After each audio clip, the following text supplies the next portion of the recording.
Hello students, नमस्कार।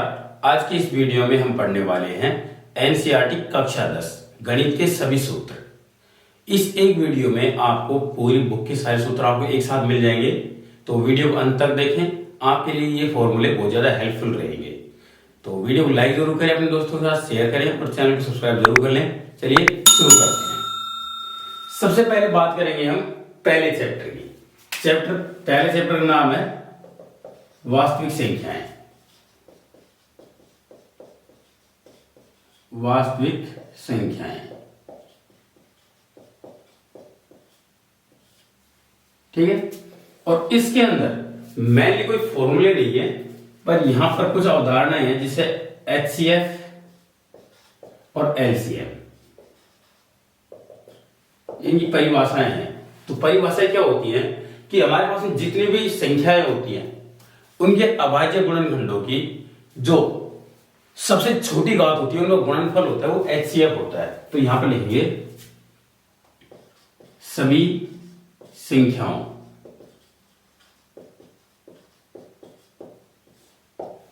के अभाज्य गुणनखंड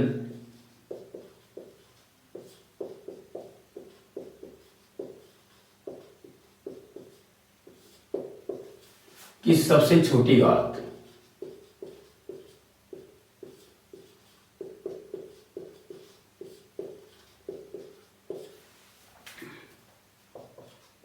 एच घात का गुणनफल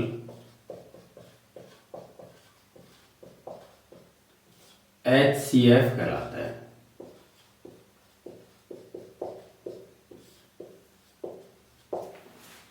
बिल्कुल उसी तरीके से अगर हम एलसीएम की बात करेंगे तो सभी संख्याओं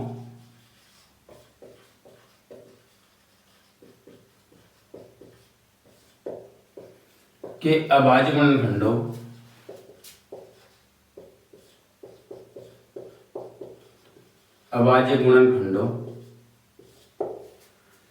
की सबसे, यहां पर छोटी जगह क्या हो जाएगा, बड़ी घात, सबसे बड़ी घातों के गुणनफल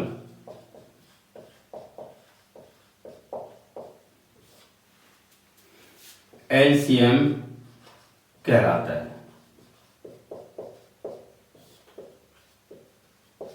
ठीक है। कभी कभार यहां पर यूक्लिड विभाजन प्रमेय भी काम में आती है। तो यूक्लिड विभाजन प्रमेय होती है यूक्लिड विभाजन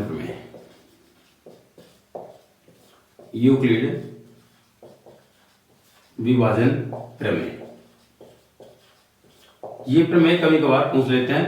तो ये है a बराबर बी क्यूब प्लस आर, ठीक है। और यहां पर रिमाइंडर है, शेषफल है, a भाज्य संख्या है, b भाजक है और q भागफल है। तो मैं यहां पर लिख देता हूं बगल में, a है यहां पर भाज्य संख्या जिसमें भाग दे रहे हैं, b है भाजक जिसका हम भाग दे रहे हैं, q है भागफल और r है शेषफल, ठीक है। तो ये सारे थ्योरी या फिर फॉर्मूले पहले चैप्टर के अंदर काम में लिए जाते हैं। अब दूसरे चैप्टर की तरफ चलते हैं। अब बात करेंगे हम चैप्टर 2 की। चैप्टर 2 का नाम बहुपद। देखो इसमें किस प्रकार के सवाल आते हैं, उसके अनुसार कैसे सूत्र इसमें काम में लिए जाएंगे। मान लीजिए कि हमारे पास में एक बहुपद है, ax² plus bx plus c बराबर 0 है, ठीक है। ये एक बहुपद है। यदि इसके शून्यक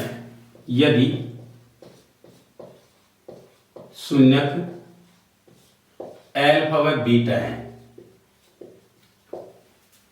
तो शून्य को गुणनफल या शून्य को योग अल्फा प्लस बीटा बराबर, इसका सूत्र होगा -b/a। इसको लिख सकते हैं शून्यकों का योगफल, और शून्य को गुणनफल मतलब अल्फा बीटा, ये होगा c/a, ठीक है। और इसी के साथ साथ यहां पर अगर हमको बहुपद निकालना है, यदि आपको शून्य का योगफल और गुणनफल दे रखा है, तो यहां पर बहुपद का एक सूत्र होता है जो बहुत ज्यादा काम में लिया जाता है। ये होगा x square minus alpha plus beta x plus alpha beta बराबर 0। ये सूत्र बहुत ज्यादा काम में लिया जाता है बहुपद के पर्सपेक्टिव से। तो ये हमारे दूसरे सवाल में कुछ सूत्र हो गए, कुछ क्या सिर्फ 2 ही सूत्र हैं और ये बार बार काम में लिए जाते हैं। तो ये हमारा दूसरा चैप्टर फॉर्मूले हो गए। तीसरी तरफ चलते हैं। चैप्टर 3 दो चरों वाले रैखिक समीकरण। दो चरों वाले रैखिक समीकरण, ये हमारा थर्ड चैप्टर है। इसमें इसके अंदर मान लीजिए कि हमारे पास में 2 समीकरण रैखिक समीकरण है। रैखिक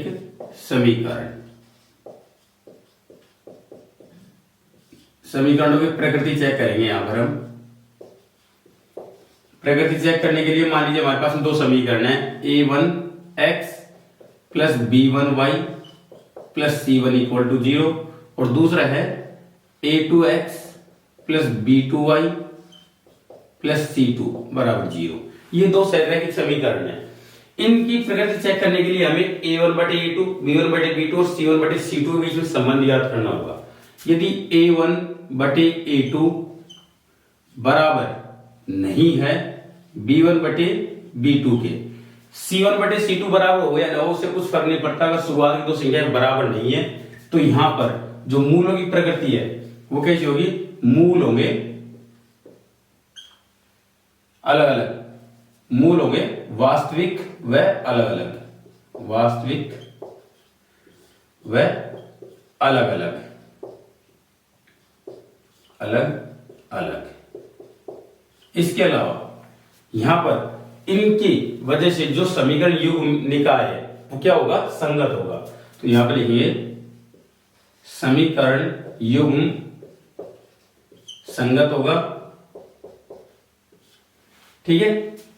उसके अलावा ये दोनों रेखाएं एक दूसरे को क्या करेंगी? प्रतिच्छेद करेंगी। तो यहां पर होंगी रेखाएं प्रतिच्छेदी,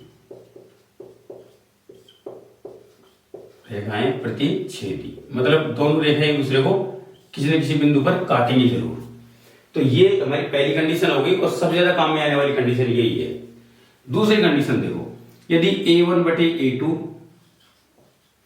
बराबर है b1 बटे b2 के और बराबर नहीं है c1 बटे c2 के, ठीक है। शुरुआती 2 संख्याएं बराबर है, तीसरी बराबर नहीं है। तो यहां पर क्या होंगे? यहां पर जो रेखाएं हैं वो एक दूसरे के समांतर हो जाएंगी। तो यहां पर क्या होंगे? मूल कोई निकलेंगे नहीं, ठीक है।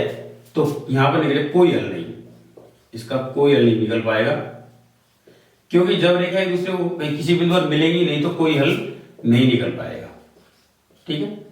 कोई हल नहीं। उसके अलावा यहां पर जो समीकरण युग्म है वो क्या होगा? असंगत होगा। असंगत क्यों? कि जब रेखाएं एक दूसरे को किसी न किसी बिंदु पर मिलती है ना वहीं पर ही निकाय संगत हो पाता है, नहीं तो ये असंगत ही रहता है। तो यहां पर असंगत है और रेखाएं कैसी होंगी? समांतर।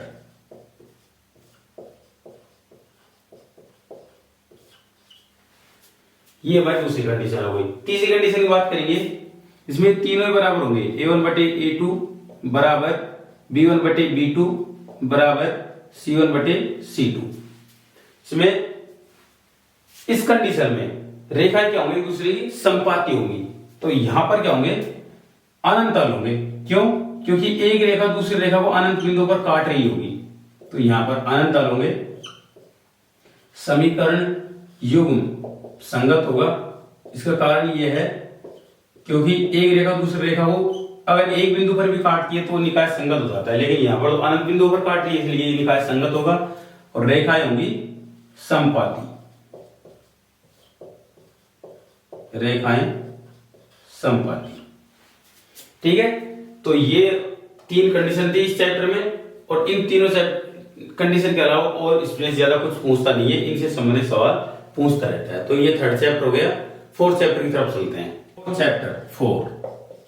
चैप्टर 4 द्विघात समीकरण। द्विघात समीकरण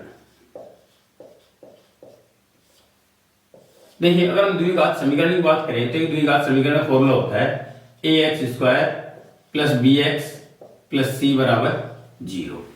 ये एक द्विघात समीकरण है। देखिए अगर हम इसकी प्रकृति की बात करें तो यहाँ पर d एक फॉर्मूला होता है जिसको हम विविक्तिकर बोलते हैं। विविक्तिकर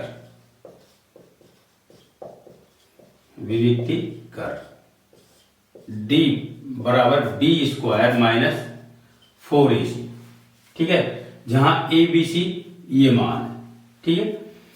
अब यहां पर अगर d का मान हमेशा 0 से बड़ा होता है तो मूल वास्तविक होंगे वह अलग अलग होंगे। मूल वास्तविक व अलग अलग।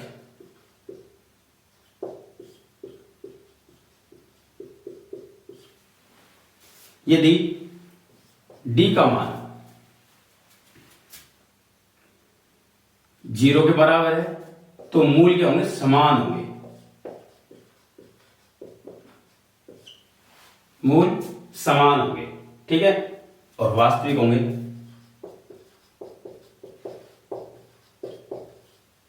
तीसरी कंडीशन, यदि d का मान 0 से छोटा हो तो मूल होंगे काल्पनिक।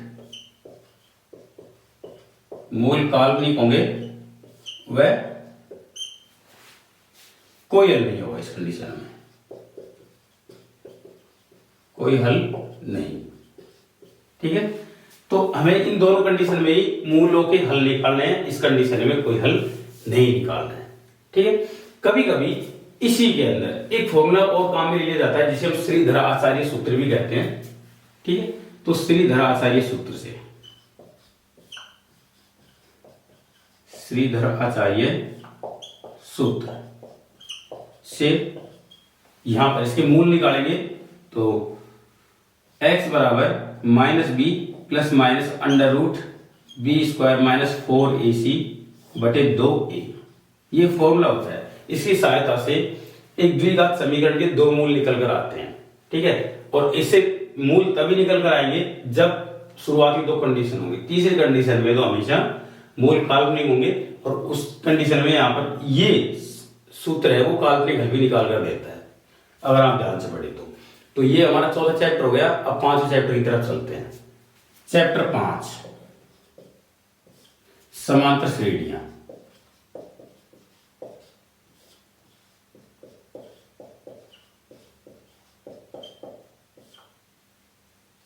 Arithmetic progression. देखिए एक समान सेटिव अर्थमेटिक प्रोग्रेशन इंग्लिश में बोलते हैं, तो इसका मैं शॉर्ट फॉर्म ले लेता हूं एपी। एपी का एक फॉर्मूला होता है प्रथम पद, द्वितीय पद, तृतीय पद, इस तरह से an।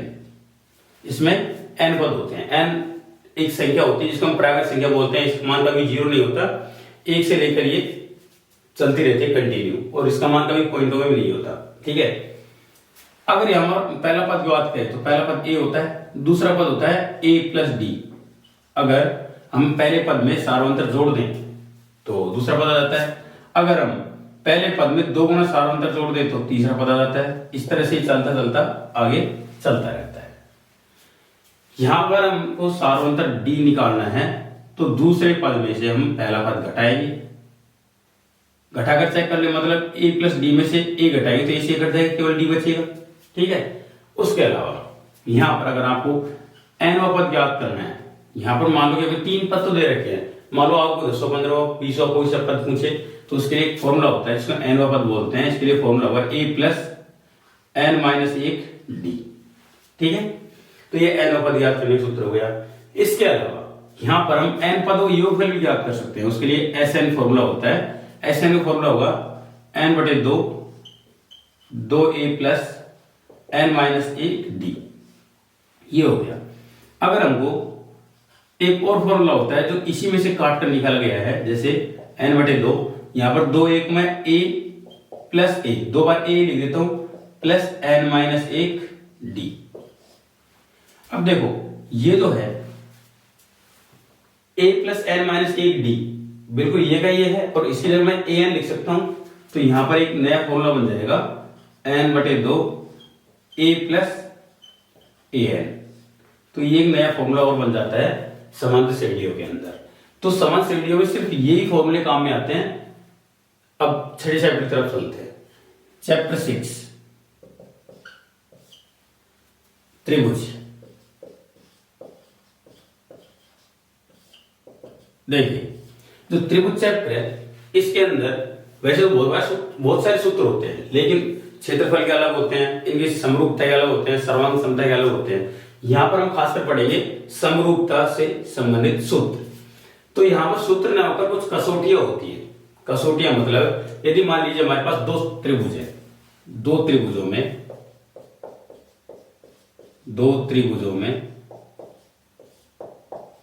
यदि तीन भाग बराबर या तीन भाग की जगह तीन कोण लिखे, बराबर या भुजाएं समानुपाती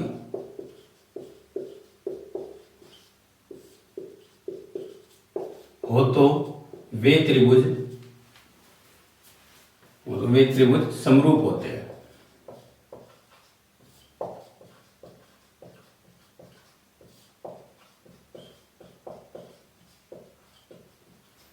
ठीक है, जैसे मान लीजिए कि दो त्रिभुज हैं ए बी सी और पी क्यू आर। ये दो त्रिभुज बना दिए हमने। अगर इन दोनों त्रिभुजों के तीनों कोण बराबर है, ये तीनों कोण आपस में एक दूसरे के बराबर हैं, तो यहां पर नियम लगेगा कोण कोण कोण समरूपता नियम। मान लीजिए इन दोनों त्रिभुजों में दो कोण और एक भुजा बराबर है, तो यहां पर लगेगा ए ऐसे समरूपता नियम। मान लीजिए कि दो भुजाएं बराबर हैं और एक कोण बराबर है, तो यहां पर लगेगा भुजा कोण भुजा, मतलब एस ए एस समरूपता नियम। इसके अलावा मान लो कि तीनों भुजाएं एक दूसरे के समानुपाती हैं। यहां पर ध्यान रखने वाली बात है कि भुजाएं समानुपाती होनी चाहिए, बराबर होना जरूरी नहीं है। तो यहां पर भुजा भुजा भुजा समरूपता नियम से ये भुजाएं क्या हो जाएगी, ये दोनों त्रिभुज हो जाएंगे, समरूप हो जाएंगे। उसके अलावा एक नियम और होता है जो समकोण त्रिभुजों में लगता है। दो समकोण त्रिभुजों में यदि उनका कर्ण बराबर है और एक कोण 90 डिग्री का होता है, तो वहां पर आर एच एस नियम लगेगा। तो आर एच एस नियम से दोनों त्रिभुज क्या हो जाएंगे, समरूप हो जाएंगे। तो इन दोनों त्रिभुजों में ये समरूपता कुछ कसौटियां हैं, इन्हीं के आधार पर सवाल होते हैं, बाकी इसमें ऐसे कोई फॉर्मूले नहीं है। तो ये हमारा छठा चैप्टर हो गया। सातवीं तरफ चलते हैं। चैप्टर 7, इसका नाम है निर्देशांक ज्यामिति। आपको 11वीं क्लास में इसके लिए बहुत बड़ा चैप्टर या फिर यूनिट पढ़ने को मिलेगी। यहां पर इसका केवल इंट्रोडक्शन मात्र है। ठीक है, तो अगर आप 11वीं मैथ लेकर पढ़ना चाहते हैं तो इसके लिए आप तैयार रहे। तो निर्देशांक ज्यामिति मान लीजिए कि हमारे पास में एक ये रेखा है, इसके ऊपर एक ये ए बिंदु है, ये बी बिंदु है। इनके कोई न कोई निर्देशांक होंगे। मान लीजिए इसका निर्देशांक x1 है, y1 है, इसका x2 है, y2 है। ठीक है, इन दोनों बिंदुओं के बीच दूरी, दो बिंदुओं के बीच दूरी, दो बिंदुओं के मध्य दूरी ए बी बराबर, यहां पर एक फॉर्मूला होता है उससे निकाला जाएगा। ये होगा x2 माइनस x1 का whole square plus y2 minus y1 का होल स्क्वायर। इस सूत्र से निकाला जाता है। ठीक है, इसके अलावा विभाजन सूत्र होते हैं। तो विभाजन सूत्र की बात करेंगे। विभाजन सूत्र, ये विभाजन सूत्र क्या होते हैं? देखिए, मान लीजिए कि ए बी के बीच में कोई एक बिंदु है। मान लीजिए कि ये बिंदु है। ठीक है, इसको P नाम दे देता हूं। P इस पूरे रेखा ए बी को M1 अनुपात M2 में विभक्त करता है।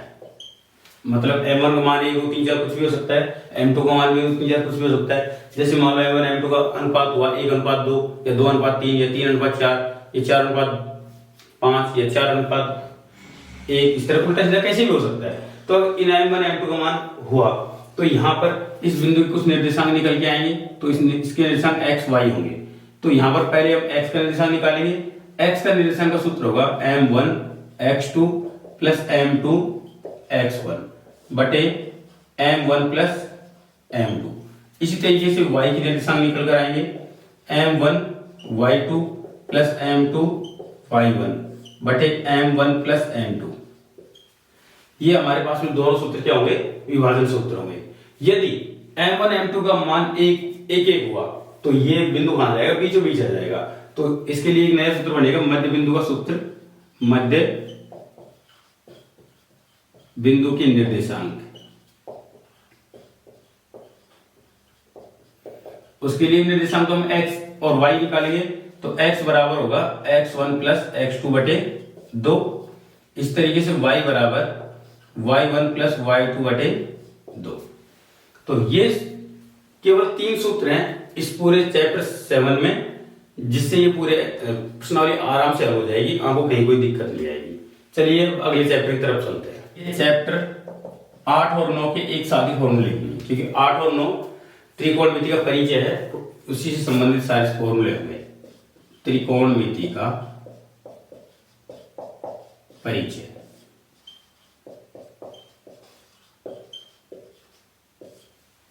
देखिए, हम त्रिकोणमिति की बात करें तो ध्यान से पढ़ना जरूरी है। एक त्रिभुज है जिसको हम समकोण त्रिभुज कहते हैं। यहां पर ये कोण 90 डिग्री का होता है, इस कोण को हम थीटा कोण नाम देंगे, ठीक है। तो ये जो कोण है, इस त्रिभुज का नाम अपनी मर्जी दे सकते हैं आप, एबीसी की जरूरत पड़ेगी नहीं वैसे ना। तो ये जो थीटा कोण होता है, इसके सामने एक भुजा होती है, उसको लंब बोलते हैं, लंब। और मैं इसको शॉर्ट में एल से डिनोट करूंगा, ठीक है। सब बी के सामने, मतलब 90 डिग्री के कोण के सामने सबसे बड़ी भुजा होती है, उसको हम बोलते हैं कर्ण, और इसको मैं के से डिनोट करूंगा यहां पर। और जो बची हुई तीसरी भुजा है वो होती है आधार, ठीक है। मैं यहां पर इसको ए से डिनोट करने जा रहा हूं। तो यहां पर हमारे पास में एक सिंपल सा फॉर्मूला होता है, जिसे आप याद करने के लिए आप भी काम में ले सकते हैं, एल ए एल बटे के ए, लाल बटे कक्का। इससे इसके सभी त्रिकोणमितीय अनुपात निकल कर आ जाएंगे। इसका मतलब शुरुआत में जो पहला अनुपात होता है एल बटे के, मतलब लंब बटे कर्ण, तो ये बनाता है हमको साइन थीटा। दूसरा देगा कोस थीटा, तीसरा देगा टेन थीटा, और इधर से लास्ट वाला देगा कोट थीटा, ये वाला देगा सेक थीटा, और लास्ट वाला तो यहां से देगा वो देगा कोसेक थीटा, ठीक है। तो अगर हम एक एक अनुपात लिखना चाहें तो साइन थीटा बराबर क्या होगा, लंब बटे कर्ण, ठीक है, लंब बटे कर्ण। साइन के बाद में आता है कोस थीटा, तो ये हो जाएगा आधार बटे कर्ण, आधार बटे कर्ण। तीसरा है टेन थीटा, तो ये हो जाएगा लंब बटे आधार, लंब बटे आधार। उसके बाद नंबर आता है कोट थीटा का, कोट थीटा, तो ये हो जाएगा आधार बटे लंब, मतलब कोट नीचे से ऊपर की ओर देखेंगे तो आधार फिर लंब आएगा, तो आधार बटे लंब। फिर सेक थीटा आता है, सेक थीटा आएगा कर्ण बटे आधार, कर्ण बटे आधार, और लास्ट में आएगा कोसेक थीटा। कोसेक थीटा बराबर होगा कर्ण बटे लंब, कर्ण बटे लंब। देखो इस फॉर्मूले से देखोगे तो साइन का उल्टा कोसेक होगा, कोस का उल्टा सेक होगा, और टेन का उल्टा कोट होगा, ठीक। तो यहां से कुछ फॉर्मूले बन जाते हैं, आप चाहे तो लिख सकते हैं। जैसे यहां पर साइन थीटा बराबर होगा 1 बटे कोसेक थीटा, या फिर आप इसको ऐसे लिख सकते हैं, कोसेक थीटा बराबर 1 बटे साइन थीटा। जहां पर जैसी जरूरत पड़े हम इसको एक दूसरे से में बदल सकते हैं। ये तो साइन वाली बात हो गई। कोस की बात करेंगे, कोस थीटा बराबर होता है 1 बटे सेक थीटा, या सेक थीटा बराबर होगा 1/cos थीटा। बात करेंगे आगे हम टेन थीटा की। टेन थीटा बराबर होगा 1/cot थीटा, या फिर cot थीटा बराबर होगा 1/tan थीटा। ठीक है, तो ये कुछ एडिशनल फॉर्मूले होते हैं जो काम में आते हैं। उसके अलावा हम यदि इनके अनुपात लें, जैसे साइन में हम कोस का भाग देते हैं, इधर देख लो, जैसे मैं यहां पर लिख रहा हूं साइन थीटा बटे कोस थीटा। साइन का मान क्या है हमारे पास, लंब बटे कर्ण, तो मैं यहां लिख रहा हूं लंब बटे कर्ण बटे कोस का मान क्या हमारे पास में, आधार बटे कर्ण, तो यह है आधार बटे कर्ण। देखो दूसरे नंबर से चौथे नंबर वाला कट जाता है तो काट दिया मैंने, हमारे पास बचे क्या, लंब बटे आधार, लंब बटे आधार बचता है। और लंब बटे आधार किसका फॉर्मूला होगा इसमें, लंब बटे आधार tan का फॉर्मूला होता है, tan थीटा, मतलब साइन थीटा बटे कोस थीटा बराबर हमारे एक नया फॉर्मूला निकल के आता है जिसको बोलते हैं tan थीटा। इसी प्रकार इसका उल्टा करेंगे, कोस को ऊपर कर देंगे और साइन को नीचे कर देंगे तो क्या हो जाएगा, कोस थीटा हो जाएगा, कोस थीटा बटे साइन थीटा। ठीक है, कोस का मान क्या है हमारे पास में, आधार बटे कर्ण, साइन का मान क्या है, लंब बटे कर्ण, लंब बटे कर्ण, कर्ण से कर्ण कट जाएगा ये वाला, आधार बटे कर्ण बचेगा हमारे पास में, आधार बटे कर्ण। आधार बटे कर्ण का फॉर्मूला क्या होगा, कोस थीटा बटे साइन थीटा बराबर आधार बटे कर्ण, देखो नहीं आधार बटे कर्ण नहीं, लंब है यहां पर, सॉरी ये लंब बचेगा, लंब, आधार बटे लंब बचेगा कोट थीटा।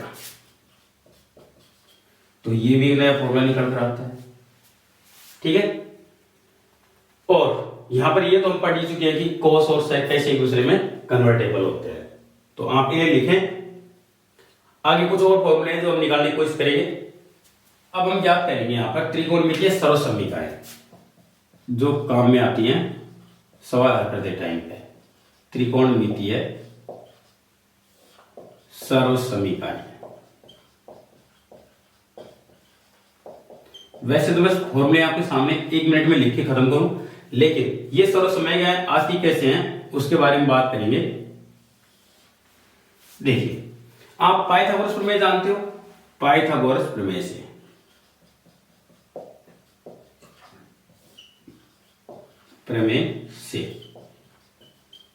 वैसे आप सभी जानते हो पाइथागोरस प्रमेय होती है कर्ण का स्क्वायर बराबर आधार स्क्वायर प्लस लंब स्क्वायर।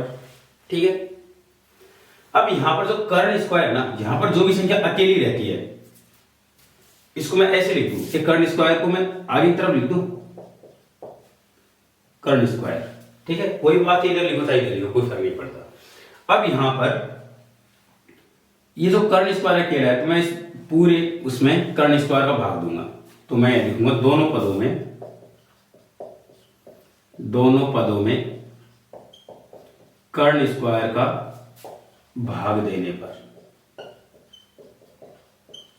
ठीक है, तो दे रहा हूं, देखो यहां पर हो जाएगा a/k, अगर दोनों पे स्क्वायर लगाऊंगा तो मैं स्क्वायर यहां लगा देता हूं, प्लस l/k का स्क्वायर, क्योंकि दोनों के ऊपर स्क्वायर लगेगा मैंने एक साथ ही लगा दिया। यहां पर कर्ण बटे कर्ण का होल स्क्वायर।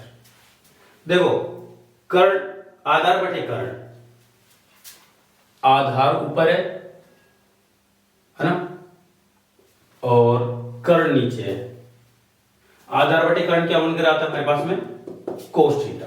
तो ये फॉर्मूला हमारा होगा कोस स्क्वायर लगाने यहां पर थीटा प्लस लंब बटे कर्ण, लंब बटे कर्ण हमारे पास निकल कर आता है साइन थीटा, तो साइन स्क्वायर थीटा बराबर k बटे k, एक बार जाएगा एक का स्क्वायर एक ही होता है। तो ये हमारा पहली सरल समीकरण निकल कर आती है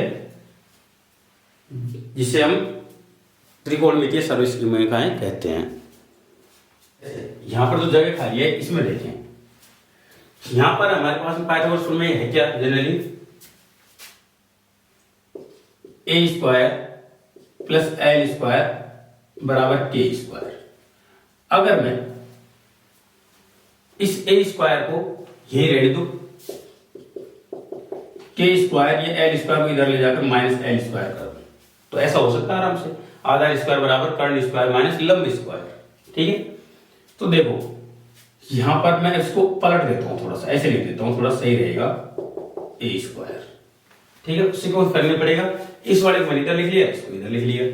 अब यहां पर हमारे पास में अकेला पद क्या है, ए स्क्वायर, तो ए स्क्वायर को मैं क्या करूंगा, दोनों पक्षों में भाग दे दूंगा। तो बार बार लिखना सही नहीं रहेगा, मैं दे देता हूं सीधे, है ना। तो के बटे ए का स्क्वायर कर देता हूं, क्योंकि ए स्क्वायर के स्क्वायर दोनों के ऊपर स्क्वायर, इसलिए मैंने एक साथ स्क्वायर लगा के कंबाइन लिया। तो एल बटे ए का भी स्क्वायर हो जाएगा, क्योंकि यहाँ पर ए का भाग लगेगा, और इधर को ए स्क्वायर बटे ए स्क्वायर, तो मैं दोनों के साथ में एक साथ ही स्क्वायर लगा देता हूँ। ठीक, देखो कर्ण बटे आधार, कर्ण बटे आधार आपको मिलेगा सेक में, कर्ण बटे आधार सेक, तो यहां हो जाएगा सेक स्क्वायर थीटा माइनस लंब बटे आधार, लंब बटे आधार आपको मिलेगा टेन में, तो ये हो जाएगा टेन स्क्वायर थीटा बराबर ए बटे एक होता है, एक का स्क्वायर एक ही होता है। तो ये हमारे दूसरी सरल समीकरण निकल कर आती है। अब हम तीसरी की बात करेंगे, तो तीसरी बात करने के लिए क्या करेंगे हम, यहां पर देखो जैसे ये है ना, उसमें मैं क्या करूंगा, एल स्क्वायर को इधर ले जाऊंगा, ए स्क्वायर को इधर ले आऊंगा, तो के स्क्वायर को अपनी जगह पर रहने देते हैं, ए स्क्वायर में इधर ले आया और ये एल स्क्वायर में इधर कर दिया। ठीक है, अब दोनों पक्षों में एल स्क्वायर का भाग दूंगा, तो क्या हो जाएगा हमारे पास में, ये के अपॉन एल का होल स्क्वायर माइनस ए अपॉन एल का होल स्क्वायर बराबर एल बटे एल का होल स्क्वायर। देखो ये भी वही पाइथागोरस प्रमेय है होने को, तो लेकिन हमने कुछ इस तरह से मॉडिफाई कर दिया इसको। तो के बटे एल मतलब कर्ण बटे लंब, कर्ण बटे लंब हो जाएगा हमारे पास में cosec theta, cosec square theta minus A बटे एल मतलब आधार बटे लंब, ये हो जाएगा cot theta, cot square theta बराबर एल बटे एल एक होता है, एक का स्क्वायर एक ही होगा। तो ये हमारी तीसरी सरल समीकरण निकल कर आती है। तो इस प्रकार से हमारे ये त्रिकोणमिति के कुछ सूत्र होते हैं। अब हम बात करेंगे पूरक कोणों के त्रिकोणमितीय अनुपातों के बारे में। ठीक है, पूरक कोणों के त्रिकोणमितीय अनुपात, त्रिकोणमितीय अनुपात, इसमें कुछ बेसिक से फॉर्मूले होते हैं, उन्हीं के बारे में बात करेंगे। मान लीजिए ये हमारा क्या है, थीटा कोण है, ये 90 डिग्री कोण है, तो ये वाला कोण क्या बचेगा, ये बचेगा हमारा 90 माइनस थीटा। ठीक है, अगर हम त्रिकोणमिति के सभी सूत्र इस थीटा की सहायता से नहीं लेकर इस 90 माइनस थीटा की सहायता से ले, तो ये क्या हो जाएगा साइन थीटा, इधर क्या लिखेंगे 90 माइनस थीटा। तो देखो इसके अनुसार तो लंब ये होगा, इसके अनुसार तो लंब ये होगा, कर्ण सबसे बड़ी भुजा होगी, मतलब यहां पर ये भुजा होगी, ये क्या है आधार है और ये क्या है कर्ण है। तो आधार बटे कर्ण क्या होता है कोस थीटा, मतलब साइन 90 माइनस थीटा बराबर क्या होता है कोस थीटा होता है, मतलब उसके जो जोड़ीदार दूसरा त्रिकोणमितीय अनुपात होता है उसमें बदल जाता है। इस तरह से अगर हम कोस थीटा की बात करेंगे, कोस 90 माइनस थीटा की, तो ये हो जाएगा साइन थीटा। अब दूसरे साइन कोस में ये इस तरह से बदल जाते हैं। उसके बाद हम टेन की बात करेंगे, तो टेन 90 माइनस थीटा बराबर होगा कोट थीटा, और कोट 90 माइनस थीटा बराबर होगा टेन थीटा। इस तरीके से जो तीसरा जोड़ा होता है वो आता है सेक थीटा का, तो सेक 90 माइनस थीटा बराबर होता है कोसेक थीटा, और कोसेक 90 माइनस थीटा बराबर होता है सेक थीटा। तो ये हमारे पूरक कोणों के त्रिकोणमितीय अनुपात होते हैं, केवल 6 सूत्र होते हैं, आसानी से याद रख पाओगे, इससे समय बहुत सारे न्यूमेरिकल आसानी से हो जाते हैं। ठीक है, तो ये हमारा त्रिकोणमिति का परिचय के सारे सूत्र हो गए। अब हम चलते हैं 10वें चैप्टर की तरफ। अपना 10वां चैप्टर है वृत्त। देखो वृत्तों के बहुत सारे सूत्र होते हैं, लेकिन यहां पर हम बात करेंगे स्पर्श रेखाओं से संबंधित सूत्रों के बारे में। तो सूत्र तो वैसे बेसिक होते ही नहीं है, पर यहां पर कुछ अवधारणाएं होती हैं, कुछ नियम होते हैं। जैसे एक वृत्त पर अनंत स्पर्श रेखाएं खींची जा सकती हैं। वृत्त पर अनंत स्पर्श रेखाएं खींची जा सकती हैं।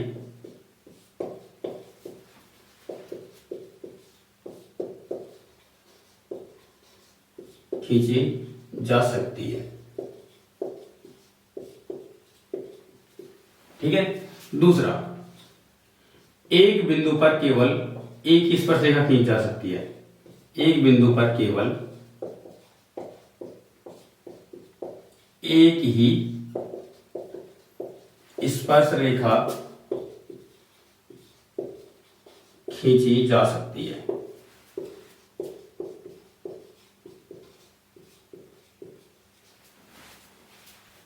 तीसरा बिंदु, वृत्त के बाहर स्थित किसी बिंदु से वृत्त पर खींची गई स्पर्श रेखाओं की लंबाई समान होती है। तो वृत्त के बाहर स्थित किसी बिंदु से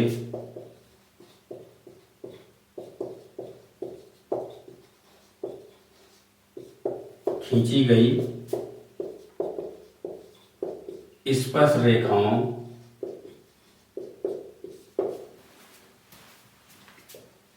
की लंबाई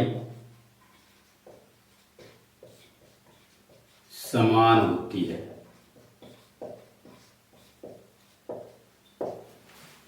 ठीक है। तो ये तीन बिंदु तो मेनली होते हैं। अगर चौथा बिंदु लिखें तो दो वृत्तों की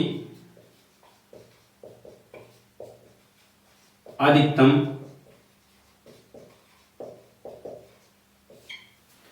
चार स्पर्श रेखाएं खींची जा सकती है। चार स्पर्श रेखाएं खींची जा सकती है। ठीक है। चलो एक बिंदु और मैं ऐड कर देता हूं। स्पर्श रेखा त्रिज्या के साथ समकोण बनाती है। समकोण बनाती है।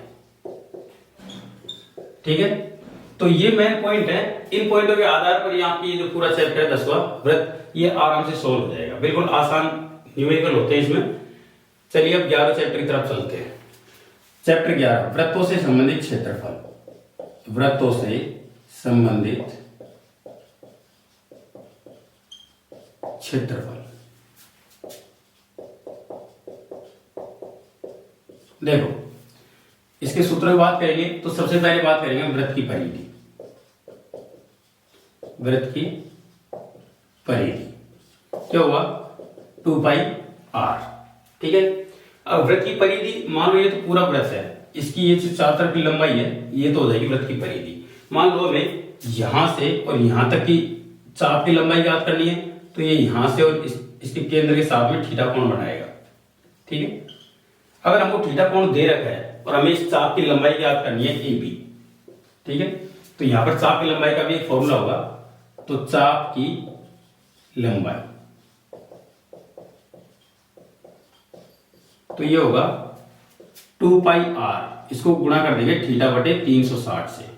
तो हल करने पर ये आएगा पाई r थीटा बटे 180। ये चाप की लंबाई का फॉर्मूला निकल कर आता है। आगे हम बात करेंगे वृत्त का क्षेत्रफल। वृत्त का क्षेत्रफल। वृत्त का क्षेत्रफल क्या होगा? पाई r स्क्वायर। ये तो वृत्त की बात होगी। अगर मानो हमें थीटा कोण दे रखा और सिर्फ इस भाग के क्षेत्रफल की बात कर रहा है तो इसको बोलते हैं वृत्त का त्रिज्यखंड। तो त्रिज्यखंड का क्षेत्रफल का सूत्र होगा त्रिज्यखंड का क्षेत्रफल। इसका सूत्र होगा पाई r स्क्वायर थीटा बटे 360। ठीक है। ये इसका फॉर्मूला होता है। त्रिज्यखंड के अलावा मान लो हमसे ये पूछे कि इस पूरे भाग की नय निकालकर अगर मैं AB को मिला दूं तो ये वाला जो भाग होता है इसका क्षेत्रफल पूछ रहा है, तो इसका क्षेत्रफल क्या होगा? इसको बोलते हैं वृत्तखंड। वृत्तखंड का क्षेत्रफल। तो इसका फॉर्मूला होगा पाई r स्क्वायर थीटा बटे 360 minus 1/2 R square sine theta. ठीक है, तो ये वृत्तों से संबंधित क्षेत्रफल हो गए। अगर चतुर्थांश की बात करेंगे तो 1/4 होगा। अर्धवृत्त की बात करेंगे तो 1/2 कर देंगे। हाँ, एक चीज और है यहाँ पर, अर्धवृत्त की परिधि का एक फॉर्मूला होता है, अर्धवृत्त की परिधि। बाकी तो आप आराम से निकाल लोगे। इसमें ध्यान देने वाली बात यह है कि मान लीजिए कि अर्धवृत्त हमारा कुछ ऐसे है, ये इसकी त्रिज्या है, ये भी त्रिज्या है, तो यहां पर इसके फॉर्मूला होगा पाई आर प्लस 2r। तो यहाँ पर हम r कॉमन ले लेंगे तो पाई प्लस 2 यहां पर सूत्र बन जाता है, r पाई प्लस 2। ये अर्धवृत्तीय परिधि का फॉर्मूला हो जाता है। इस प्रकार से 11 चैप्टर के हमारे फॉर्मूले खत्म होते हैं, 12वीं तरफ चलते हैं। चैप्टर 12 पृष्ठीय क्षेत्रफल एवं आयतन।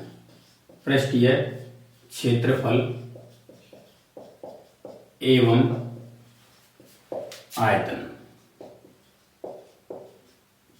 देखो यहां पर बहुत सारी आकृतियां हैं, हर एक आकृति का पृष्ठीय क्षेत्रफल एवं आयतन अलग अलग होगा। तो हम शुरुआत से शुरू करते हैं। तो देखो कभी कभी सबसे पहले हमको यहां पर काम में लेते हैं घन का पृष्ठीय क्षेत्रफल। पृष्ठीय क्षेत्रफल तो ये होगा 6 गुना भुजा स्क्वायर 6a स्क्वायर। यहां पर a क्या है, घन की भुजा है। अगर हम बात करें घन का आयतन तो ये हो जाएगा भुजा की घात 3। ये हमारा पहला सूत्र हो गया। दूसरा देखो, घन के बाद नंबर आता है घनाभ का। ठीक है, तो घनाभ का पृष्ठीय क्षेत्रफल, पृष्ठीय क्षेत्रफल तो ये होगा 2 गुना लंबाई गुना चौड़ाई प्लस चौड़ाई गुना ऊंचाई प्लस ऊंचाई गुना लंबाई। तो ये पृष्ठीय क्षेत्रफल का सूत्र हो गया। यहां पर अब हम घनाभ का आयतन की बात करेंगे। घनाभ का आयतन, घनाभ का आयतन होगा LBH, लंबाई गुना चौड़ाई गुना ऊंचाई। तीसरे नंबर पर बात करेंगे हम गोले की। गोले का पृष्ठीय क्षेत्रफल।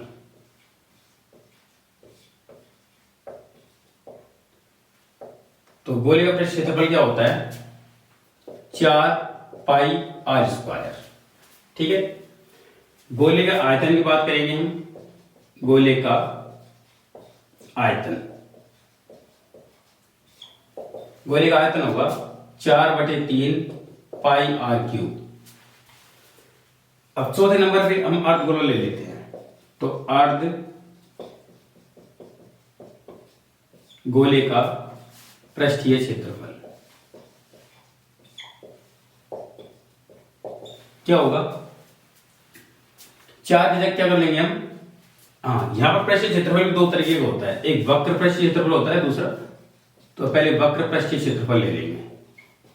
वक्र पृष्ठीय क्षेत्रफल तो ये हो जाएगा 2 पाई आर स्क्वायर, मतलब जो उसका गोल वाला भाग है ना उसका पृष्ठीय क्षेत्रफल है। अगर हम अर्धगोले का संपूर्ण पृष्ठीय क्षेत्रफल की बात करेंगे, अर्धगोले का संपूर्ण पृष्ठीय क्षेत्रफल तो ये हो जाएगा, देखो अर्धगोला कैसे होता है, ऐसे होता है। तो इस वाले भाग का तो पृष्ठीय क्षेत्रफल हो जाएगा 2 पाई आर स्क्वायर, और यहां पर ये भी एक वृत्ताकार भाग होता है इस तरह से, तो इसका क्या हो जाएगा पाई आर स्क्वायर। इन दोनों जोड़ेंगे तो क्या हो जाएगा 3 पाई आर स्क्वायर। ठीक है, तो ये हो गया अर्धगोले का संपूर्ण पृष्ठीय क्षेत्रफल। अगर हम अर्धगोले का आयतन की बात करेंगे तो ये आधा हो जाएगा गोले के आयतन का, अर्धगोले का आयतन। तो सूत्र वही रहना है, बस 1/2 का भाग दे देना है इसमें। तो 1/2 का भाग देंगे तो 2 से 4 2 बार कट जाएगा, मतलब 2/3 बचेगा पाई आर क्यूब। तो ये तो हमारे 4 फॉर्मूले हो गए। आगे हम इधर जगह है, हम यहां पर बात कर लेंगे। अर्धगोले के बाद में हम चलते हैं बेलन की तरफ। 5वें नंबर पे आएगा बेलन। बेलन का वक्र पृष्ठीय क्षेत्रफल, वक्र पृष्ठीय क्षेत्रफल तो ये होगा 2 पाई आर एच। ठीक है, बेलन का संपूर्ण पृष्ठ क्षेत्रफल बात करेंगे हम। बेलन का संपूर्ण पृष्ठीय क्षेत्रफल बराबर होगा 2 पाई आर एच। ये तो जो गोल भाग है उसका, प्लस एक वृत्त ऊपर होता है एक नीचे होता है, तो क्या लगाएंगे हम 2 पाई आर स्क्वायर। तो जोड़ने पर कितना हो जाएगा 2 पाई आर तो कॉमन ले लिया, आर प्लस एच हमने यहां पर इस तरह से लिख दिया। तो ये हो गया बेलन का संपूर्ण पृष्ठीय क्षेत्रफल। अब बेलन के आयतन की बात करेंगे हम। बेलन का आयतन, बेलन का आयतन क्या होगा, ये होगा 1/3 पाई आर स्क्वायर एच। ठीक है, छठे नंबर पे आता है शंकु। शंकु का वक्र पृष्ठीय क्षेत्रफल, वक्र पृष्ठीय क्षेत्रफल, इसका सूत्र होगा पाई आर एल। यहां पर एल बराबर त्रिज्यक ऊंचाई बोलते हैं इसको, तो इसका सूत्र होगा R square plus H square. ठीक है, शंकु होता कैसा है, एक कुछ इस तरह की आकृति शंकु होती है। तो यहां से ये तो होती है इसकी एल, यहां से ये होती है आर, और यहां से ये होती है इसकी ऊंचाई। तो ये वक्र पृष्ठ क्षेत्रफल हो गया। और संपूर्ण पृष्ठ क्षेत्रफल की बात करेंगे तो ये चारों तरफ जो गोल भाग है उसके अलावा बीच में पैंदे में और क्षेत्रफल होता है, उसको जोड़ देंगे तो ये हो जाएगा शंकु का संपूर्ण पृष्ठीय क्षेत्रफल। शंकु का संपूर्ण पृष्ठीय क्षेत्रफल, तो जोड़ेंगे देखो pi R L plus pi R square. तो पाई आर कॉमन ले लेंगे, एल प्लस आर, यहां पर हमने क्या कर दिया शंकु का संपूर्ण पृष्ठीय क्षेत्रफल निकाल दिया। शंकु के आयतन की बात करेंगे हम। शंकु, एक मिनट, ये बेलन का आयतन गलत हो गया, ये शंकु का आयतन निकल गया था। शंकु का आयतन ये होगा 1/3 पाई आर स्क्वायर एच, मतलब बेलन का 1/3 भाग होता है ये। तो इस प्रकार से हमारे पृष्ठीय क्षेत्रफल एवं आयतन के सभी सूत्र हो गए। कभी कभार हमसे यहाँ पर शंकु के चिन्ह के बारे में भी प्रश्न पूछ लेता है, तो उसके सूत्र भी देख लेते हैं। वैसे काम में बहुत कम आते हैं लेकिन फिर भी हम देख लेते हैं। तो नंबर पे आता है शंकु का चिन्हक। शंकु के चिन्हक, देखो कैसा होता है शंकु का चिन्हक। शंकु का चिन्हक कुछ ऐसा होता है इस तरह से। मान लो एक शंकु है, उसको बीच में से कहीं से काट दें तो बचता है वो शंकु का चिन्हक होता है इस तरह से। ठीक है, आगे बढ़ाने पर शंकु बन जाएगा। यहां से इसकी जो त्रिज्या होती है वो कैपिटल आर, यहां से इसकी त्रिज्या स्मॉल आर, ये इसका एल वाला भाग होता है जिसको हम त्रिज्यक ऊंचाई बोलते हैं। यहां से और यहां तक ये होती है इसकी ऊंचाई। ठीक है, तो यहां पर भी आपको तीन चीज देखने को मिलेगी। शंकु का, ये चिन्हक का वक्र पृष्ठ क्षेत्रफल, चिन्हक का वक्र पृष्ठीय क्षेत्रफल, तो ये होगा इसमें बिल्कुल उसी तरीके से पाई आर एल, पाई आर एल, लेकिन यहां पर जो आर होता है ना वो आर प्लस आर होता है। ठीक है, ये हो गया शंकु का पृष्ठीय वक्र पृष्ठ क्षेत्रफल। अब शंकु का संपूर्ण पृष्ठ क्षेत्रफल भी होता है इसमें, तो यहां पर लिखेंगे हम शंकु का, चिन्हक का संपूर्ण पृष्ठीय क्षेत्रफल, संपूर्ण पृष्ठीय क्षेत्रफल, तो ये होगा पाई आर प्लस आर का होल स्क्वायर प्लस, नहीं यहां पर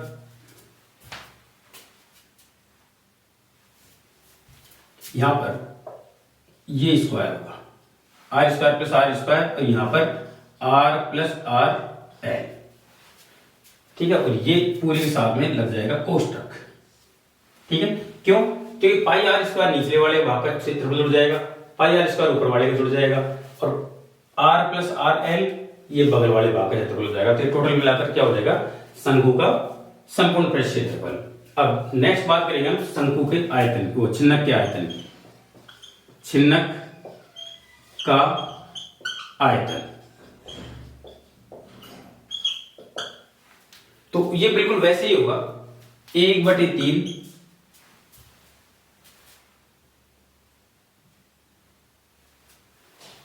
देखो ये बिल्कुल वैसे ही होगा, 1/3 पाई r² था, ठीक है। यहां पर होगा r² प्लस r², ठीक है, इंटू h।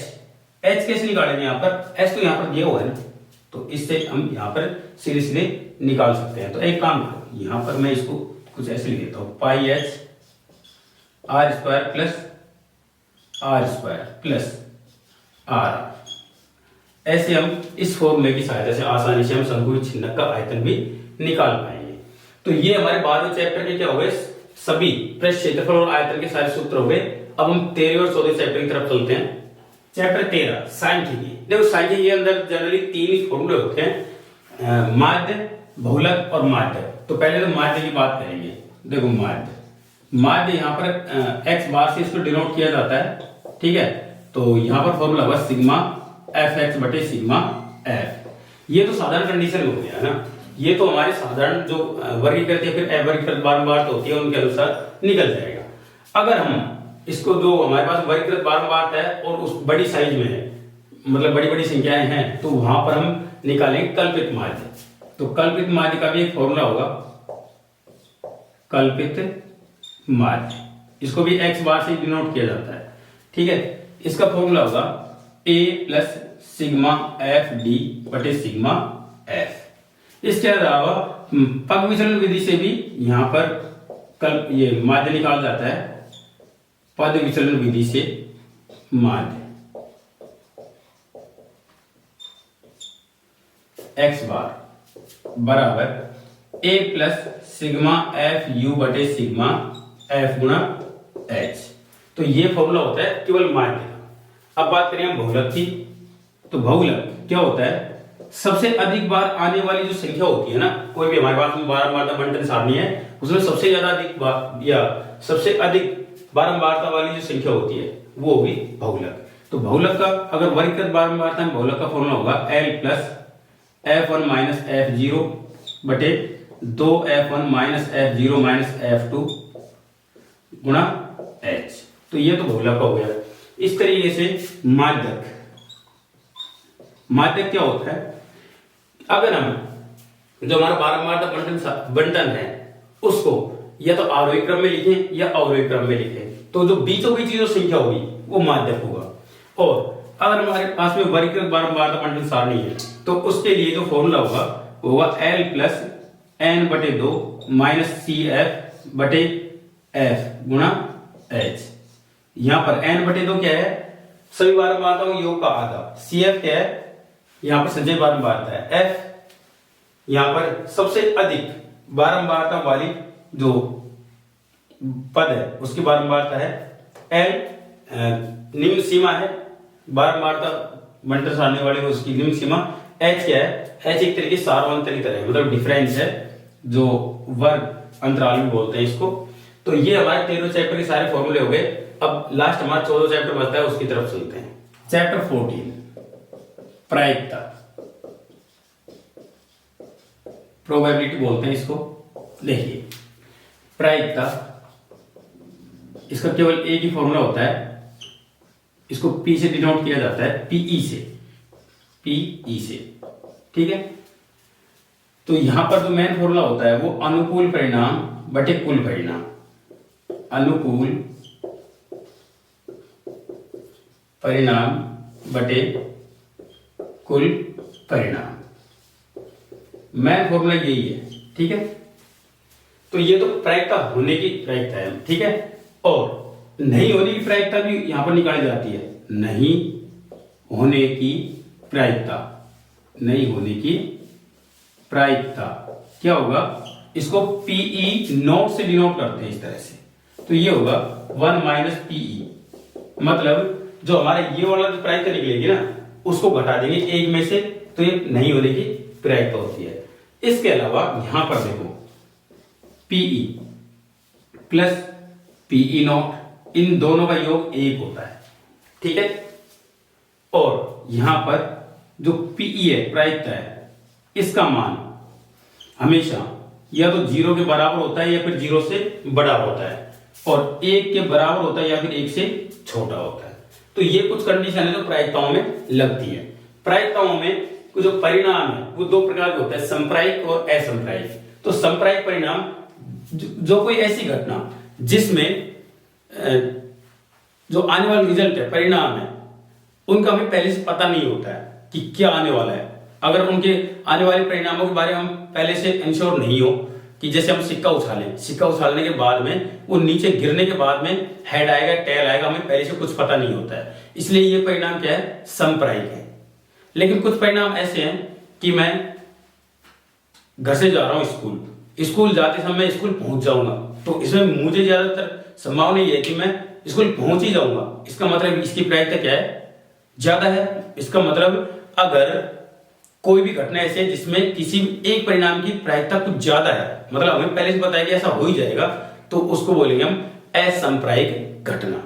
तो इस संप्रायिक और असंप्रायिक घटना से संबंधित कोई ऑब्जेक्टिव क्वेश्चन या कोई छोटा 1 या 2 नंबर में आपसे पूछ सकता है, ठीक है।